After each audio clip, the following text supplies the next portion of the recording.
Anteriormente, em GeoIribe. Qual é a maneira de se descrever um imóvel de forma inequívoca? A definição de imóvel rural para o INCRA é uma coisa, para o cartório é outra. A partir do momento que a lei é promulgada, começa um trabalho muito intenso de algumas instituições, e aí eu falo que o IRIB foi decisivo nisso daí. Nós estávamos diante de um novo paradigma. Ele exigia de nós uma revisão dos nossos conceitos tradicionais.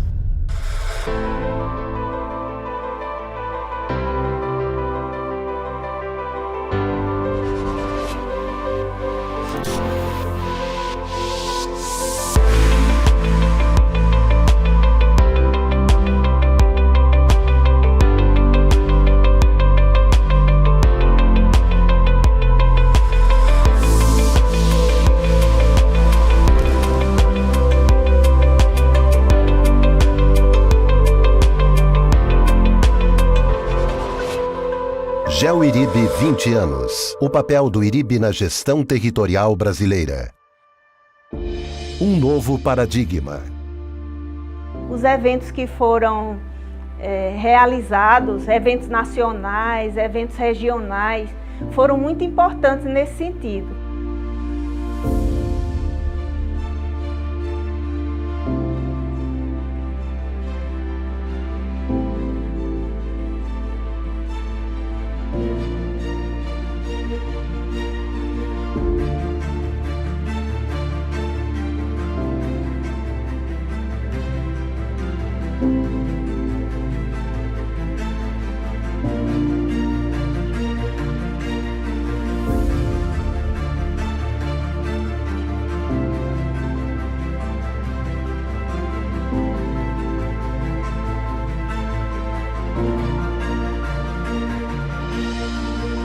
A Carta de Araraquara representou um marco fundamental para que a lei pudesse ser assimilada e aplicada por todos os registradores brasileiros. Foi este importante documento produzido pelo IRIB que dinamizou a aplicação da lei nos cartórios.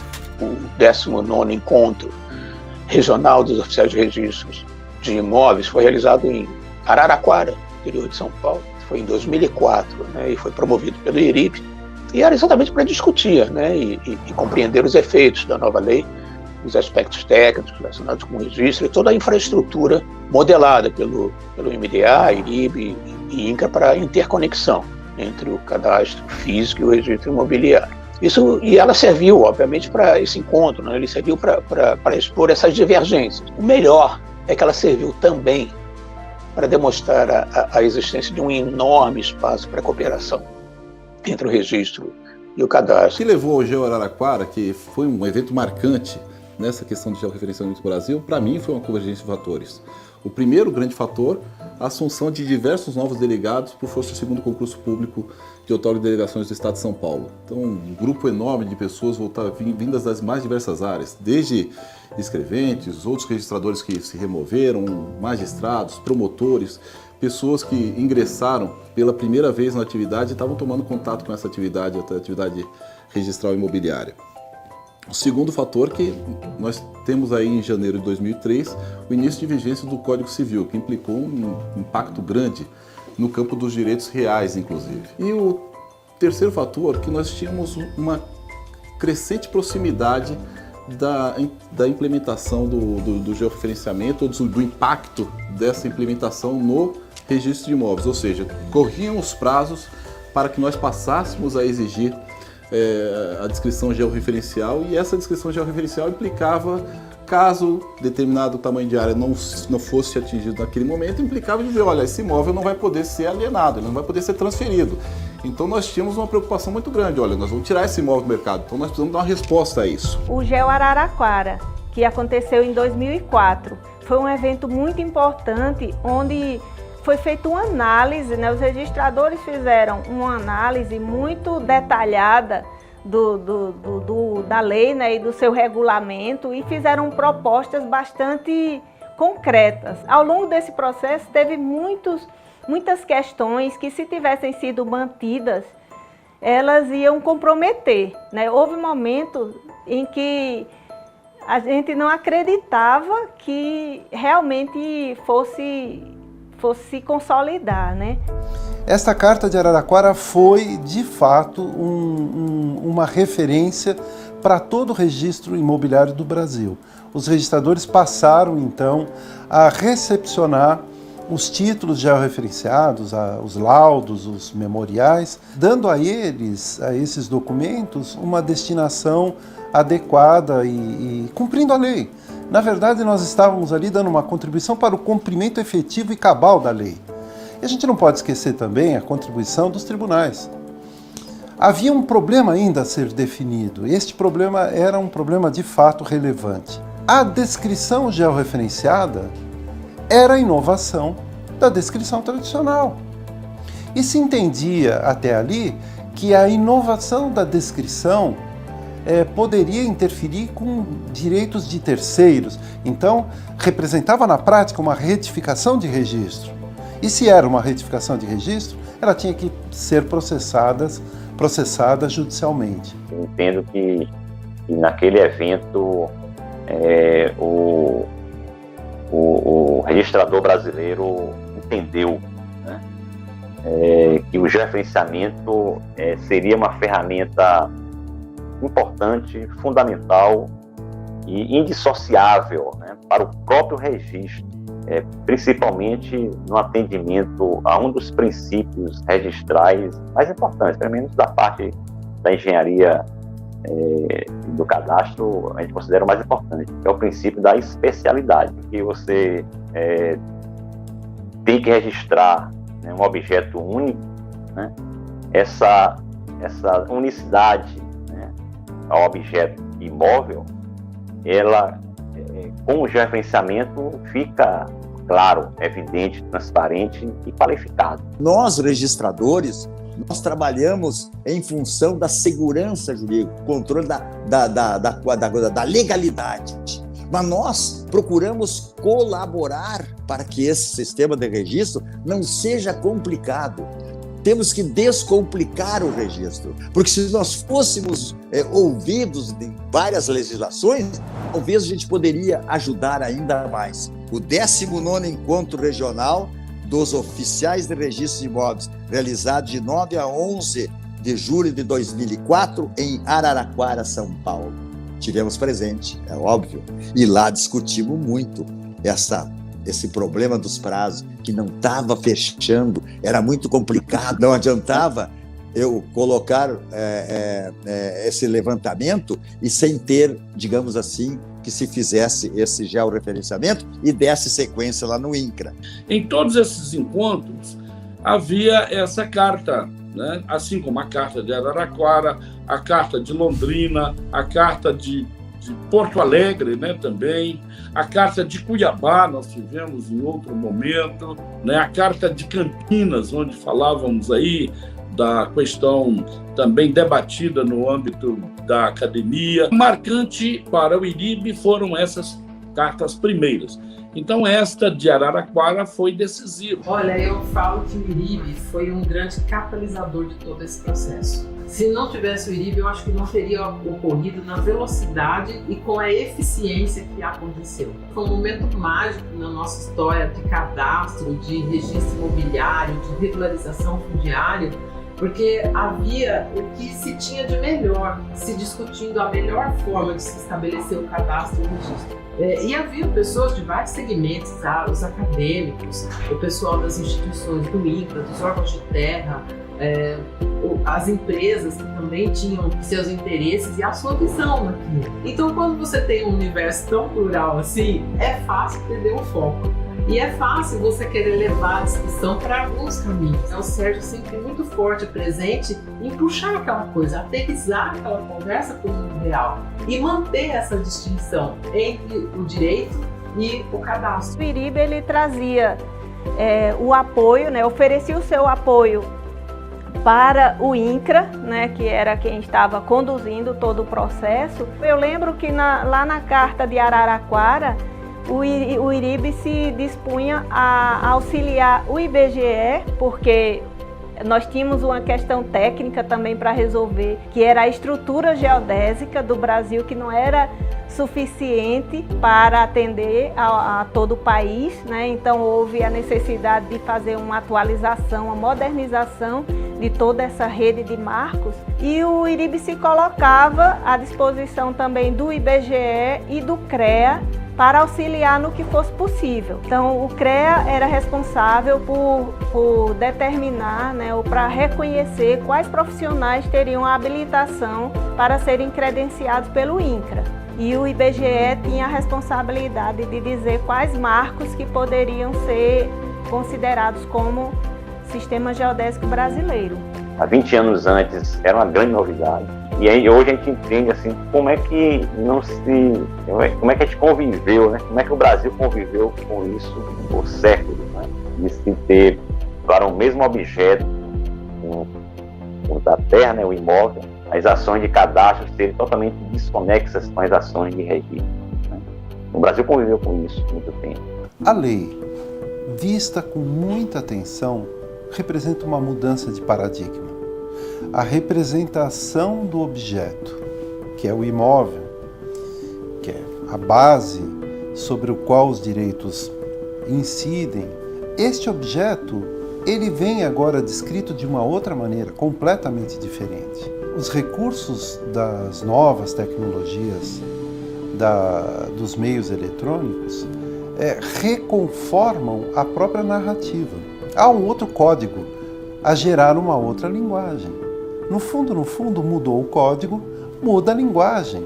Então, como receber o resultado do georreferenciamento em um meio que é radicalmente tradicional, não adequado para acolher de maneira confortável esses novos impulsos que se originam de uma revolução tecnológica. Este era o grande problema que nós tínhamos no registro imobiliário naquela altura. Então nós tivemos que fazer um exercício muito importante para poder fazer uma espécie de redução simbólica daqueles pontos, dos vértices georreferenciados em algo que fosse compreensível pelo homem comum do povo. Não adianta apresentar para ele uma sucessão de números, porque ele não vai compreender exatamente do que se trata. E ali existe um fenômeno muito importante que eu chamo de mudança efetiva de paradigma.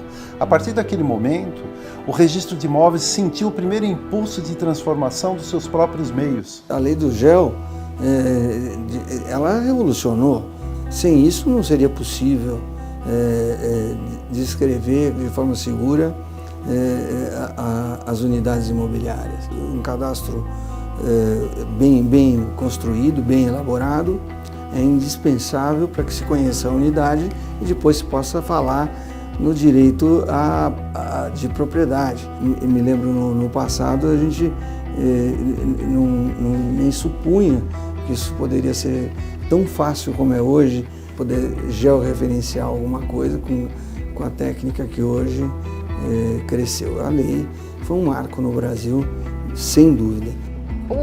O GEO tem funcionado muito bem. Quando eu assumi o cartório, eu achei que eu teria até uma resistência maior, porque eu, antes de ser registradora, eu tinha até um certo preconceito com o georreferenciamento, eu achava que poderia ser algo muito custoso para o registro de imóveis, mas eu vejo que ele foi internalizado pela cultura social das pessoas que têm, da cultura jurídica, né, social, das pessoas que são proprietárias de imóveis rurais. Do mesmo jeito que você compra um carro e você sabe que precisa fazer uma vistoria e fazer algumas questões burocráticas com o Detran, você sabe que se você compra um imóvel rural, você precisa georreferenciá-lo para que você consiga determinar melhor o seu imóvel e ele se torne um ativo financeiro realmente valorizado e palpável. E eu penso que a maioria das pessoas consegue entender isso hoje no dia a dia. Consegue, embora não saiba com toda a técnica o motivo e o início dessa lei, ela consegue entender a importância e consegue internalizar isso com naturalidade. O georreferenciamento faz parte da propriedade rural. O georreferenciamento, como qualquer representação que se faça de imóveis, seja narrativa, seja gráfica, ele é meio, não é fim em si mesmo. É um meio bom, não é? Estável de se fazer a representação do imóvel. Mas isso é mais um elemento daquilo que institucionalmente o registro de imóveis é. O aspecto mais relevante do registro é o aspecto institucional, no sentido de ser uma instituição pública que faz com que as regras do jogo do mercado sejam respeitadas, as pessoas conheçam os direitos daquilo que estão vendendo, daquilo que estão comprando. Certamente o georreferenciamento contribui para que esta segurança no mercado aumente, né? E nesse sentido, sim, o nosso sistema está alinhado com os melhores sistemas que nós vemos internacionalmente, né? Dos bons sistemas de registro de direitos que contam com um bom sistema eletrônico que o acompanha. Vamos lembrar que na época, né, lá em 2002, 2003, 2004, a gente tinha um sistema geodésico chamado topocêntrico, que era o SAD-69, que foi feito lá em 1969, que chamava SAD-69. E aí, em seguida, nós trocamos por um sistema, então o Brasil trocou por um sistema chamado CIRGAS 2000, Sistema de Georreferenciamento de Imóveis Rurais, né, que foi entabulado no ano de 2000, mas entrou em vigor praticamente em 2012, né, no Brasil. E a precisão passou a ser muito grande, muito grande. E hoje a gente faz muita coisa com relação a esse sistema. Depois da lei, ela abre espaço para trazer essa modernidade, tanto do ponto de vista tecnológico, do levantamento dessas divisas, de materializar e descrevê-la, quanto do ponto de vista do regramento jurídico, não é? Para as pessoas olharem o país como uma instituição de ponta mesmo, um país de ponta que tem uma técnica boa para descrever a propriedade e que tem a segurança do registro imobiliário. Então eu acho que a lei, ela coloca o Brasil num outro patamar. Como eu estou numa comarca de interior, basicamente agrícola, a vida da comarca é basicamente pequenos proprietários rurais que vivem do financiamento, do arrendamento de terras para grandes usinas, que eu estou lá desde 2003, então foi um passo a passo, eu entrei bem na mudança, na vigência dessa lei. Então eu pude perceber que houve sim uma melhora, uma impactação para melhor, e houve de fato uma mudança de consciência. Porque eu vejo hoje que os proprietários rurais, eles se orgulham mesmo de ter um imóvel já referenciado. É como se houvesse assim uma benfeitoria no imóvel deles. Como se aquilo fosse, e de fato né, uma agregação ao imóvel. Agregasse um valor, como se eles estivessem realmente garantidos. Então, o georreferenciamento, apesar de todo o trabalho que ele gerou, ele foi bem aceito pela sociedade em geral. Eu acho que esse papel, ele se deve muito a toda essa conscientização que veio do registro de imóveis, né? Então hoje a gente conseguiu ver o trabalho nosso mudando a consciência do usuário do cartório. A lei é um marco histórico na questão do registro de terras do Brasil. Eu não tenho nenhuma dúvida em afirmar que a Lei 10/2007 vem contribuindo para mitigar a grilagem de terras no Brasil. O que se espera é que a cada dia essa conexão, registro, cadastro, seja aprimorada, consolidando a base geoespacial de imóveis rurais, mantida pelo INCRA, uma referência única de informação cadastral do meio rural brasileiro, validada pelo Serviço Registral Imobiliário, cumprindo rigorosamente o papel que foi atribuído a ambos, registro e cadastro, pela Lei 10/2007. Passados 20 anos, né, nessa retrospectiva que nós estamos fazendo agora em eventos, né, que aconteceram esse ano, é assim muito gratificante ver onde nós conseguimos chegar, porque realmente houve momentos em que nós pensávamos que não ia dar certo, que coisas que nós achávamos que eram realmente utópicas. Hoje o que nós estamos vendo, né, os registradores jovens assumindo com muita naturalidade esse processo, né, os técnicos da área de engenharia também tranquilamente conseguindo resolver os seus trabalhos. Eu acho que às vezes é inacreditável.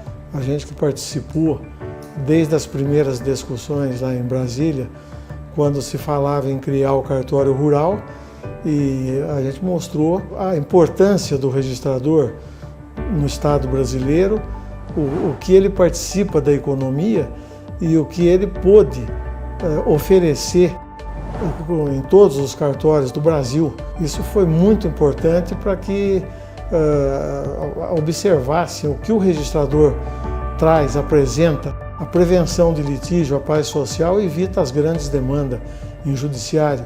E isso é resolvido dentro do sistema do registro de imóveis. A união de vários segmentos em torno de um único propósito é que faz com que as ideias sejam buriladas, sejam maturadas e se alcance um resultado satisfatório. Nós tivemos várias ideias que permearam esse processo e o IRIB participou, levou, digamos assim, alguma luz para esse debate e isso tudo trouxe uma legislação que foi operacional. No fim das contas, é isso que se busca quando você faz uma lei que funcione, né? E nós podemos dizer que a Lei 10.267 é uma lei que funciona, né? Tem funcionado e tem atendido inúmeros propósitos. O registro tem por finalidade, por objetivo, tutelar a propriedade. Então são esses detalhes, e o último, o cadastro destina-se basicamente a direito público fiscal. O registro destina-se, sobretudo, ao interesse privado, defesa da propriedade. Por isso, o registro de imóveis.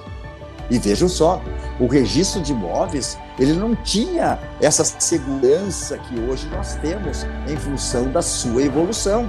E aqui, o IRIB contribuiu maravilhosamente bem para que chegássemos nos dias de hoje, sem dúvida nenhuma. Foi um marco gigantesco na evolução do controle do uso e da disponibilidade no território brasileiro. Era impossível se avançar, né, no sentido de promover uma justiça social, né, e articular a questão da terra sem que nós fizéssemos isso que o IRIB foi parceiro e que representou uma grande modernização que tem aí os seus resultados. Não existe futuro sem que se reconheça o passado. Isto é muito importante porque nesta sociedade instantânea, esta sociedade líquida, abusando de uma paráfrase, tudo se consome no instante mesmo que se realiza. Isto não se sustenta. A verdadeira transformação é aquela que se dá como aperfeiçoamento de um largo processo histórico. Nós não podemos prescindir daqueles que nos antecederam. Nós estamos hoje sobre os ombros de gigantes. Se nós desconsiderarmos o que foi construído ao longo dos últimos anos e abraçar o novo pelo mero novidadismo e se encantar como um fetiche tecnológico com as novas ferramentas digitais, nós não estaremos fazendo o aperfeiçoamento do sistema. O aperfeiçoamento é efetivamente o desenvolvimento de um largo processo de transformação que há de trazer os seus frutos, há de revelar os seus benefícios, desde que tudo isso seja feito de forma consciente. Não é possível realizar as transformações que a sociedade reclama do registro imobiliário sem conhecer o que foi feito em cada uma das etapas que antecederam este momento que nós vivemos hoje. Então, o georreferenciamento foi uma grande conquista da sociedade brasileira. Hoje colhemos os seus frutos, mas isso só foi possível porque, desde o momento em que a lei foi sancionada até os dias que correm, houve todo um processo. E o que nós cuidamos neste documentário foi revelar cada etapa desse processo e colocar de manifesto a importância de cada um dos atores que contribuíram de forma tão decisiva para que isso se consumasse de forma tão exitosa. A interconexão entre registro de imóveis e cadastro de imóveis rurais por meio de informações geodésicas veiculadas em meios eletrônicos representou o primeiro passo para a imersão dos registradores no mundo das plataformas digitais. O georreferenciamento de imóveis rurais inaugurou novos protocolos tecnológicos para precisar ainda mais os bens imóveis que formam a malha rural brasileira. O IRIB continua até os dias atuais, contribuindo e incentivando o estudo acadêmico sobre o tema através de suas publicações, eventos e palestras.